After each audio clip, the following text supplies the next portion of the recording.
How do Right. you make people realize they can change? Because a lot of people think this is just who I am, this is my personality, Mhm. not realizing it's all the drama, bullying, like perceived issues from your past that you've made into your personality. All right. But that programming is flexible enough to be changed. That's a good question. Do you mind if I explain it with a personal example of something No, I I'd went love through? to. That'd be great. So you open up the question saying, I'd love to show my best self by getting the haircut, like, putting on the good clothes, making the money, all of these things that we think externally can validate us enough that they can mask or camouflage our internal wounds, which we all go Mhm. through because this is, at the end of the day, human beings also are a very strong survival species. But surviving is not the same as thriving.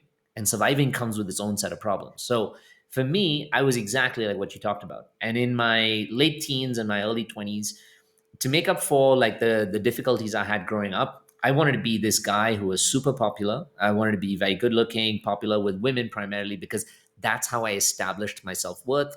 And I wanted to be someone who everybody admired. So I became a professional soccer player and my body was really fit and I was very disciplined with that. But I was also, quote unquote, the ladies' man. And I went around like, sleeping with a lot of women. And the hardest part was I was in a beautiful relationship where I was with someone who supported me and who was present. And yet, unconsciously, and I say this word very strongly to those listening, unconsciously, I would sabotage this relationship by choosing to sleep with other women. Now, why the word unconscious? And for a lot of you listening, you may be like, no, you made that choice, motherfucker. You chose to go after those women. Like, if you destroyed your relationship, serves you right. Remember, I said to you, the engine of your mind is your subconscious mind. Now, my forebrain, my thoughts to myself, like many of you said, I want to have a beautiful relationship. At the same time, I want to be loved and have all my needs met. But all of that wasn't in one place. In my relationship, no matter how much my partner showed up for me, I felt like I wasn't validated enough. And this is because of my deep wounds that I had with my own mother. I was the youngest of five kids. She gave up her own career. So by the time it came to me, there was a lot of projection of frustration that she gave up her life and her career to raise me. So emotionally, it was so much was cut off from me. There was a lot of also, as I talked about, abuse and so much that came in. So now, fast forward 25 years, and I want to tell you all how this relates.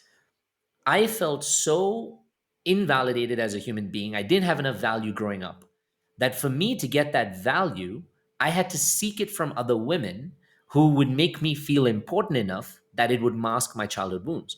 Now, what's the fastest way we can get a sense of connection and validation from someone? Sex.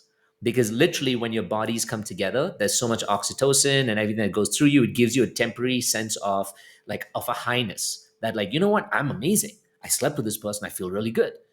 And so even though I had a relationship, I was sabotaging this and doing this on the side. And I was popular. People thought I was great looking. And at the end of the day, when that partner chose to break up with me and end the relationship, it was the biggest trauma I've ever gone through in my entire life. It rocked me to the bottom because it showed me who I am and where I'm coming from.